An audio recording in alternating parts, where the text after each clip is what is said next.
start with when you were a student.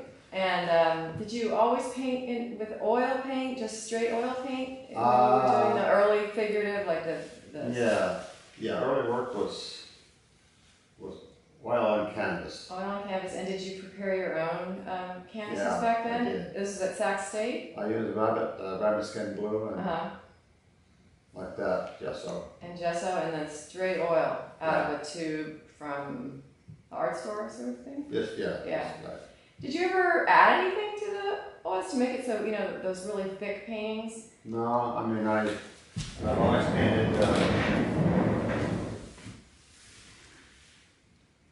this one. Only back in the beginning, it was with Bay City Paint Company in San Francisco. Right, Bay City. That's something. They used to buy bucket paint. Right. White. I know Tivo used a lot of white. It was very heavy in pastel back then. Not so much anymore. So you didn't add Zach or Grunbach or Zach? I did. Zach, I think after a while it gets brittle. Really? Yeah, it gets brittle and you can touch the canvas and I don't use that anymore. Although, I think I had some extended it more. Yeah. It made it more so it held the brush strokes on it and stood up a little? Yeah. It stood up. Right. Yeah. It was a way of extending paint. Right.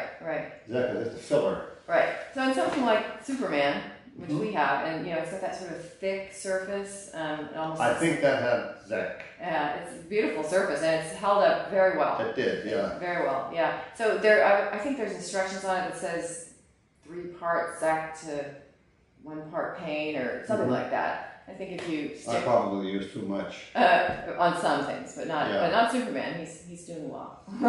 So did you ever use acrylics? No. Never. You ever tried them? No. Dries too fast. It dries too fast. Yeah. I gotta have 3 days, 3-4 days of be able to work the paint. And otherwise, I gotta make my plans for when I get done painting Monday. I gotta prepare for the following day and make sure that stuff hasn't dried out. So it's like that. Yeah, I gotta. And oil paint, so why change?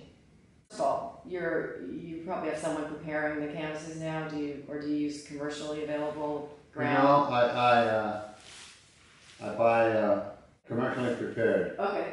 I've been using that for about 3 or 4 years now. Yeah. Before that, I used to make stretcher bars. I made them myself. Really? Wow. I bought 1x3. And there's a molding that you can buy. There's a special kind of a molding that it goes down. You can glue and tape to that 1x3, so it makes a little curved edge and it slopes down. So there's no. Oh, that's great. Yeah. That's good. And I did that for a long time. Yeah, so 25 years. This is a big change, really. Yeah.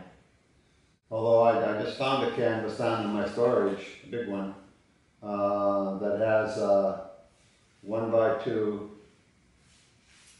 strips and then a piece of triangular shaped plywood, gussets for the corners. Yeah.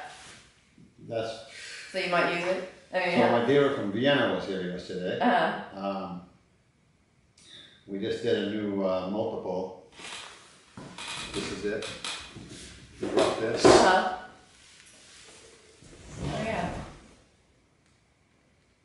So there's going to be an addition to these. Cool. Yeah.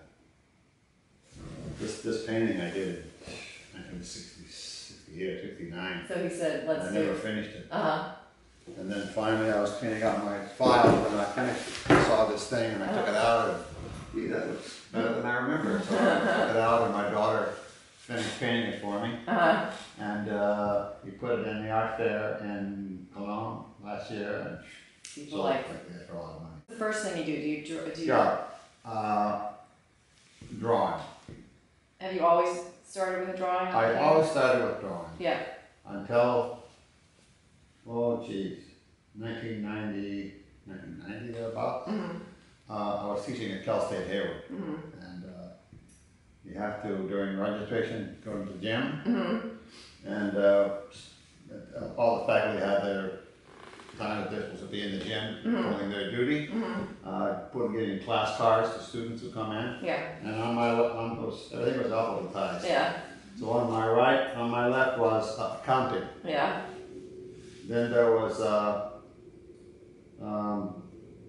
business, B. No, then there was art. Art was accounting, art, business. There were certain time students waiting to get into business accounting.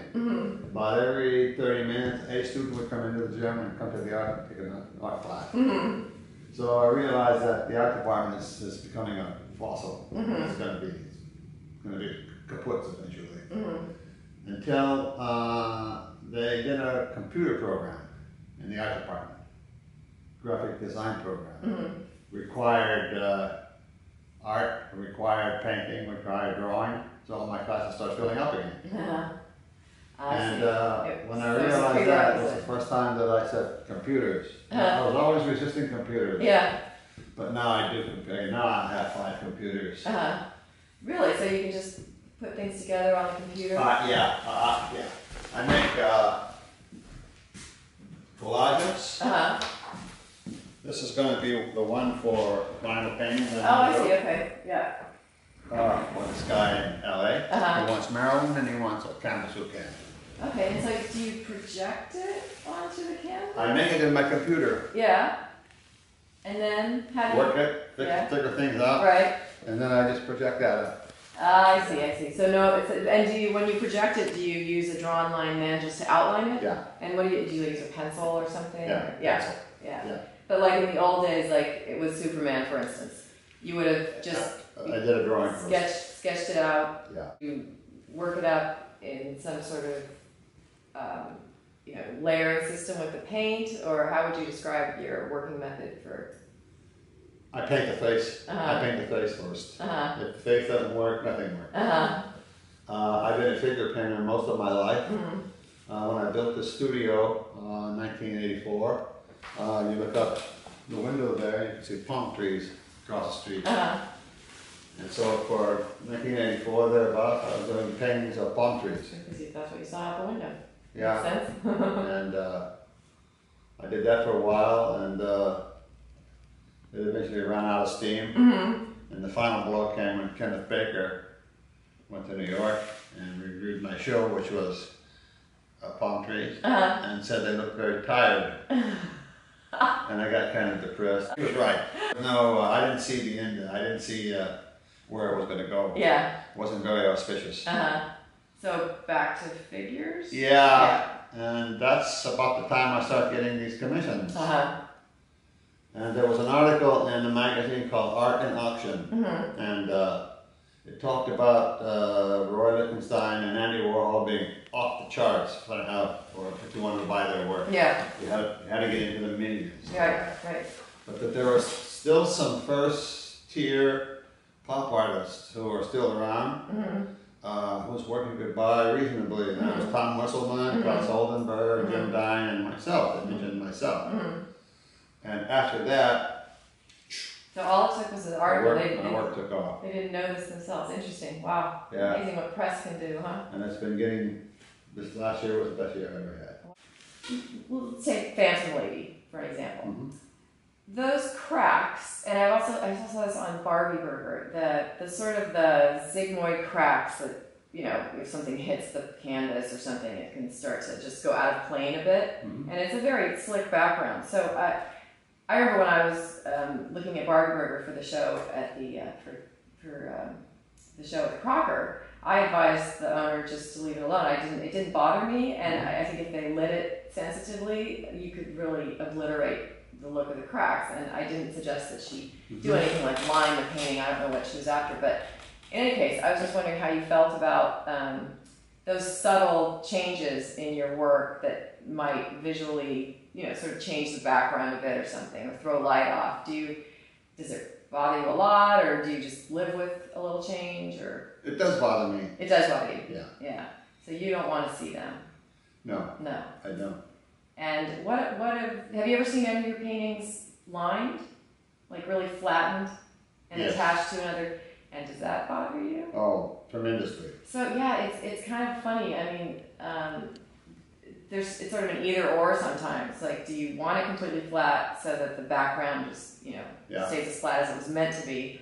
Or can you live with it because you don't want a line painting? Because then it's like too flat, Yeah. So I'm always wondering, what would the artist think? Because we're constantly, we usually just leave it alone. We're sort of very conservative with that stuff, and I'm very conservative with that. So I'm always curious to ask the artist. The worst instance of my career was a painting called Wonder Woman. First one I did. And it got lined. And I saw it in an art fair in Germany. And I couldn't believe my eyes. Oh no. Yeah. I couldn't believe my eyes what I was looking at. It can really change. They said it was mine, and I said, oh no. Yeah. Well, that is not mine. Yeah. I understand what you're saying. They totally repainted. Repainted sections with the wrong color. Really? Yeah. Wow. I mean, I just had a show in a group show. There were 3 of us actually. At a museum in Germany, in Leipzig, called Das Schöne und die Beast, the Beauty and the Beast, and it was all my animal painting. And I did one animal painting of a gorilla, and I couldn't believe it. I saw the painting in Leipzig. I haven't seen it for years. It belonged to somebody in sold it to somebody in Switzerland back in the 60s, and I saw it for the first time again. Somebody put all around the edge a blue stripe. They painted it on my painting. Really? A half-inch blue stripe all around the edge of the canvas. They just decided to frame it with paint? Exactly. With what? That would never happen in our studio. The rest of the painting was perfect. That's terrible. So they painted on top of it. I couldn't believe they did that. Wow. While we're on the subject of frames, how do you feel about frames on your work? That's what I do. You like a simple shadow box strip frame. That's how you see. Yeah, strip frame. Yeah. The molding is lined up in the corner. There's a guy in Emeryville who mills the wood for me. Really? He uses ash. Why I want white wood. And he mills it for me. It's got a little curved edge on one side. Really? And who is it? His name is Miguel. I don't know. He's the guy who works at this cabinet shop. Oh, really? Nice. Do you ever airbrush? No. I have an airbrush. You have an airbrush, so you do use it. And I do. Yeah. And basically what I use it for, I just wanted an airbrush when I had it. I've had it for a long time. But every once in a while, when you buy this prepared canvas, there may be a little dent, a flaw on the canvas. Right. And it cracks the sizing. Yeah. And when you paint the background, all of a sudden there's a little spot there. Yeah. So. And if you try to paint it with brush, it dries fast. You're right. You gotta wait until it dries and then wait and see if what happens. Right. All this dry stuff. Well, I'm sort of sick and tired of that. I decided to just save a little extra paint when I'm doing a background. A big color field. And I thin it down enough and I just spray it with airbrush. And it's perfect. Yeah, I don't see any real significant yellowing with your paintings. Maybe just maybe a tinge, but there's they really do hold up. Yeah, before I was using Pro White, it was called, from the Bay City paint company. It was with Elmer Bischoff and Big McCon and all those guys were using it at the time. And that yellows. Really? Yeah, that's the one that yellows. Yeah. But now I'm using Utrecht titanium and it doesn't yellow. Yeah. It's good paint. So okay. Yeah, but I mainly use when I'm painting everything. I use Permalta white, and then on the figure, that's on the figure, and then everything else I paint like this white. And Utrecht titanium. Permalta? What's it? Permalta.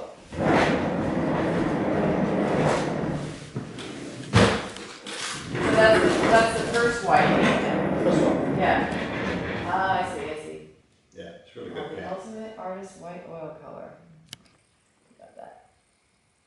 Thank you. I discovered this from Milton Resnick. Yeah. You know that name? Yeah.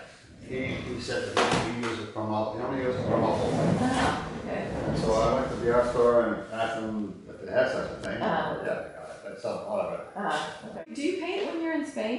Yeah, I do. Really? Oh yeah. So how do your materials differ there at all?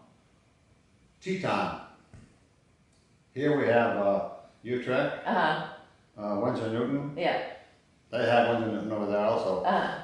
But the stuff that they use, Spanish paint, is called Teton. And is there... Teton oil paint. And there's a huge art supply store in the town nearby where I live. I have a studio there, and I do 5-6 paintings every year. Really? Nice. I'm hoping to paint a show this summer for Paris. Really? And your materials, you buy the commercially ready canvases. They have over canvases there. of all sizes and shapes. Yeah. They also have rolls of canvas and sketcher bars. And when you inscribe those paintings, will they reflect where you painted them on the back? No. You don't inscribe them by the